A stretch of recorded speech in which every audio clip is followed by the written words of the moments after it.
Welcome. So how are you doing this week? It's another podcast of Rash Thoughts. I'm your host, Dean Rash, and these are my thoughts. So what do you think of this song? This intro version I just put out there. How's it compared to the last one? Got a number of responses based on the last music I put out there, and a lot of people liked it. So I'm hoping that you like this one as well, and I'll make a decision on which music I'm going to use. So today's topic, I want to talk about the beauty of imperfection. And it sounds kind of oxymoronic, I guess, to say that there is beauty in imperfection, but there really is if you think about it. I listened to last week's show, and what I found was a lot of what I would consider bad technique for doing a show or doing a speech. And I want to clean that up this week and focus more on giving you a solid show, something that doesn't have all the ums and ahs and rights. And my wife, boy, she rode me when she listened to that thing. Not in a bad way, but just like, you're better than this. Take your time, think your thoughts through, be prepared, and then put on a good show. And so that's my intent this week, is to put a little bit more focus into that. But if we think about it in terms of our topic, the beauty of imperfection, it wasn't a perfect show. It wasn't a perfect podcast, but it was out there and it was being done. So that made me really think about this topic this week. That, there really is, if we look at imperfection, right? There is beauty in imperfection. And I'm going to share a couple of things I did some research on. There's some Japanese art and some Japanese pottery concepts that are out there that play into that whole idea of the beauty of imperfection, and we'll talk about some of that. But what I did do is I Googled beauty of imperfection to find some examples to share. And, imperfection, I think sometimes people are scared by it because we think that in this world we live in, we have to be perfect. I'm telling you right now, there is not a person in this world that is perfect. Everybody has something that they would consider imperfect about them. And that's not a bad thing, all right? Let's get that straight right away. That's a good thing. That makes you unique. That makes you an individual. That makes you have something special that other people don't have. So I think the beauty of imperfection really kind of gets into the essence of us as human beings and the fact that we always strive to be better. So imperfection that's us always striving forward and trying to find a way to get better. That's kind of the essence of what I'm thinking about today. So it's not about, like I said, it's not about being perfect, because what happens if you're perfect? Think about it for a second. What happens if you are 100% perfect all the time? Do you ever grow? Do you ever learn? Do you have people that want to be around you in a way that helps you grow or you help them grow? If you're perfect, what more is there? I know it sounds kind of odd to say that, but if you're perfect, what more is there? So when we think about the beauty of imperfection, it's looking at the uniqueness of things around us that make them beautiful because of what they are. One of the art concepts that I found when I was doing my research is an art style called wabi-sabi, and I hope I'm pronouncing that correctly. But W-A-B-I and then new word S-A-B-I. It's the art of imperfection. And what it means is finding the beauty in the imperfection we find all around us. So, for example, they tell a story in this of a young man, and I want to believe it was in a monastery or a Buddhist monastery, that is asked to go tend the garden. So he goes out there, and he rakes up all the leaves, he picks up all the sticks, he puts all the rocks back to where they belong, and he makes this thing immaculate. Absolutely perfect, right? So his teacher comes out to that same area and shakes the tree, dropping a bunch of flower petals and leaves back to the ground, and looks at him and's like, that's beautiful, right? So we find beauty all the time in things that are not perfect. Look at a leaf-covered ground when you're going for a hike in the woods in the fall. That is definitely the epitome of imperfect in terms of things being in order, but there's a lot of beauty in that. The look of aged wood. It's not a perfect piece of wood. It's got that look to it that shows it's been weathered. It's got a story behind it. There's more to it than just a perfect piece of wood. So the other one I think of is, think about if you've had small children, right? Think of the first time they dress themselves. They come out of there looking like somebody dressed them in a blender, don't they? But that child, in that moment, in that imperfection of style, is a beautiful child because of what they did and the decisions that they made and how they wanted to make themselves look and appear to the people around them. I mean, that's what we're talking about, right? It's the beauty of it's the beauty of imperfection. It's finding that uniqueness within us or within our surroundings that really draws that essence of beauty out to us. So another Japanese art form, it's called Kintsugi, and that is the breaking of pottery. And the story goes back to, I believe, the 15th century when a Japanese leader, major general in the army, broke his favorite cup, sent it to China to have it fixed, and they came back with it fixed, but had staples in it, and it was the most hideous looking thing in the world. And so he sent this cup, his favorite cup, back to Japan and said, there's got to be a better way to do this. And so what they did is they used this art form called Kintsugi, and they took gold lacquer and a gold dust, and they basically glued the pottery back together, glued his cup back together in a way that made it whole again, but it had these gold lined seams in it where all the cracks and breaks had been, and it was, that imperfect looking cup was now, in the eyes of that general, was a very beautiful piece of artwork. So there's definitely beauty in imperfection. We think about this in our own personal lives. There are a lot of things that we have in our past, we'll call them baggage.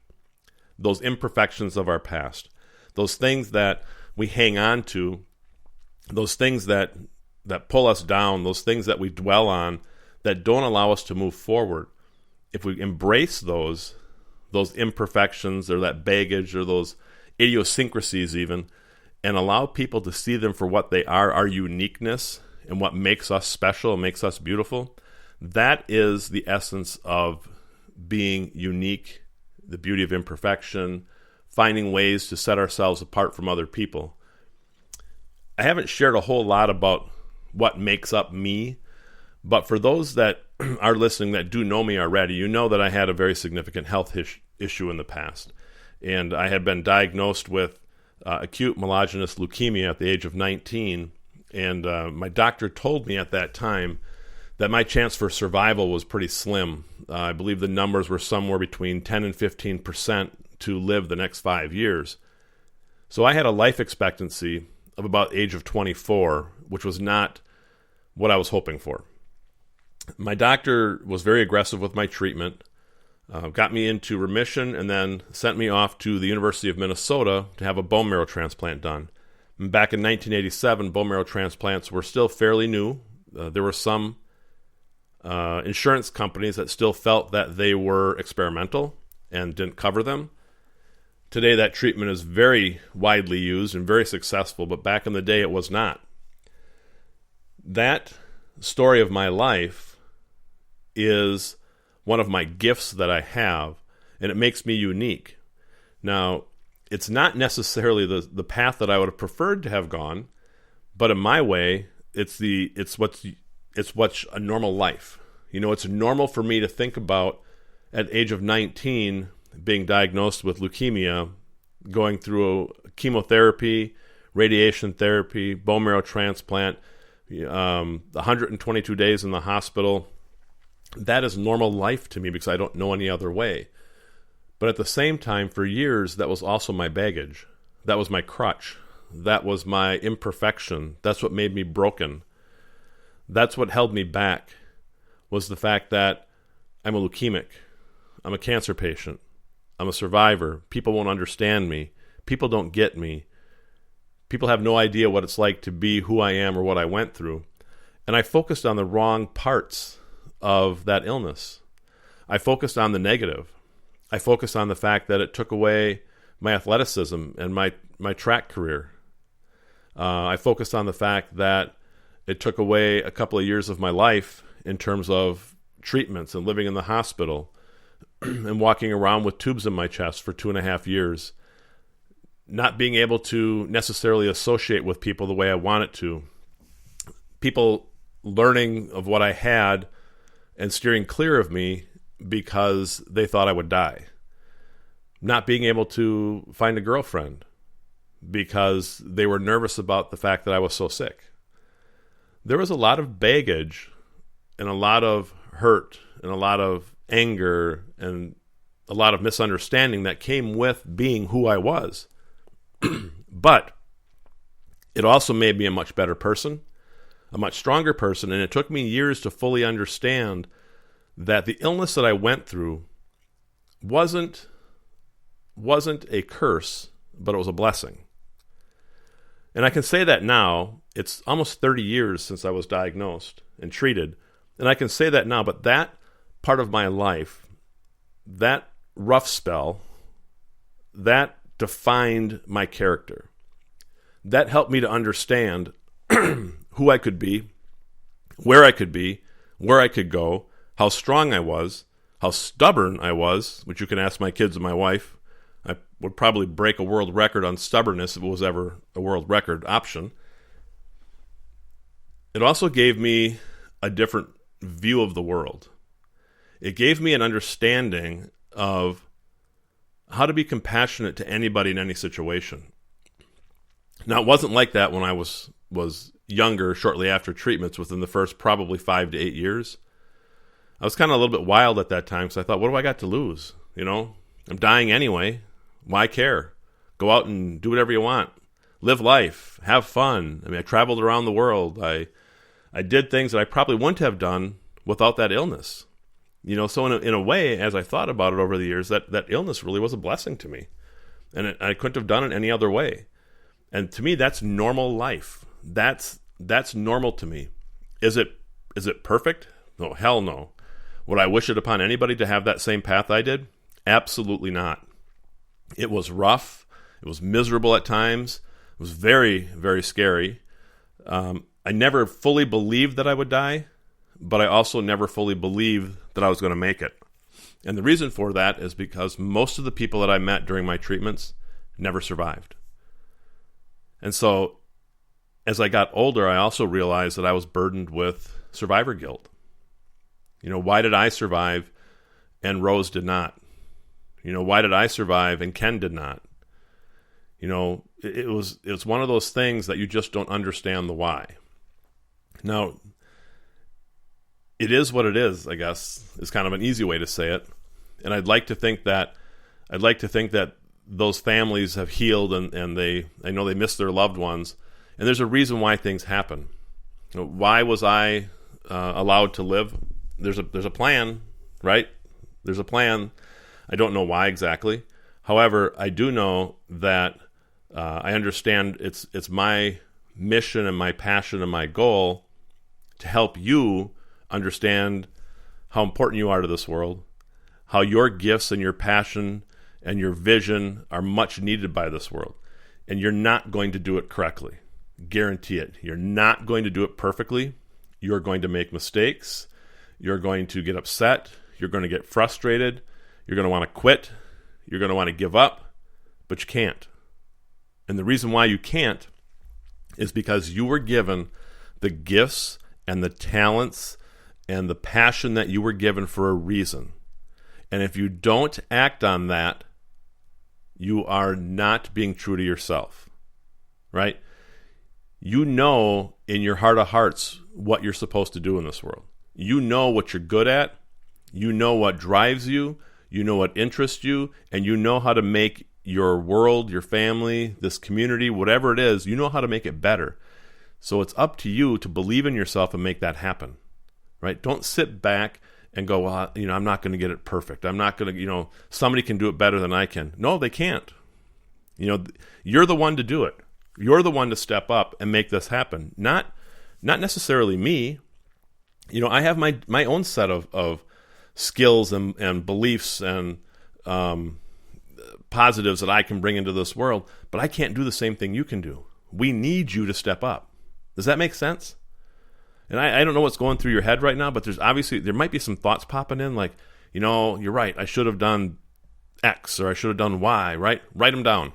Write them down right now. Set that goal. Make a commitment to start with baby steps, following through on what you want to do, right? It's not going to happen overnight, but it's going to happen. I believe you're going to make it happen. I believe you're going to make this world better. So now it's up to you to do it. So when you think about it, your life has baggage. Your life has events that you're not necessarily proud of.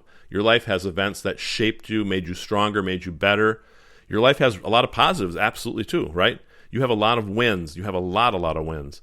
You have very positive stuff in your life. You put all that stuff together, right? It doesn't make a perfect life, so to speak, because nobody's perfect. But what it does is it shapes you for who you are, and it puts you on a path to help make this world better. If you think about Kintsugi, right? Breaking the pottery, bringing it back together with gold lacquer to make it beautiful again. We all have broken pieces on us. It's time that you, in your mind and in your will and in your vision for your future, take some of that, let's call it gold lacquer of trust and belief in yourself, and start applying it to those pieces of your world that need to be put back together a little bit, and understand how beautiful that is and how important that is for all of us to see that. We need to believe in you as much as you need to believe in yourself. And we know that you can do it, all right? So I want you to get out there and do it. I want you to make a difference. Let me know what that difference is, right? Feel free to reach out to me. Send me an email at dean@deanrash.com. Let me know what it is you want to do. If you want a little push or a little bit of help, you want me to give you some advice, feel free to email me. I'll be happy to help you out, all right? So with that, I want to leave you this week and let you know that even though ourselves are broken in some sense or imperfect, there's beauty in that. And what you have to do is you have to find the essence of you inside of you. And I want you to look at how you can make an impact on this world, right? Find out how your gifts, your passion, your skills, you can take them to the next level. If you're doing a lot right now, that's great, but you know what? You can do more. I know you can. So find ways to make that happen. So with that, I'm going to leave you for this week. I'll be back next week with a new topic. And until then, keep living with passion and living with purpose. You have been listening to Rash Thoughts. You can find my podcast on iTunes, YouTube, follow me on LinkedIn, Facebook, and Twitter. Please like my podcast, add your comments, and share this podcast so others can listen as well. Feel free to email me at dean@deanrash.com or visit my website, deanrash.com. If your business or organization is looking for a keynote speaker, contact me so we can get that booked. Thank you for listening, and until next week, keep living on purpose.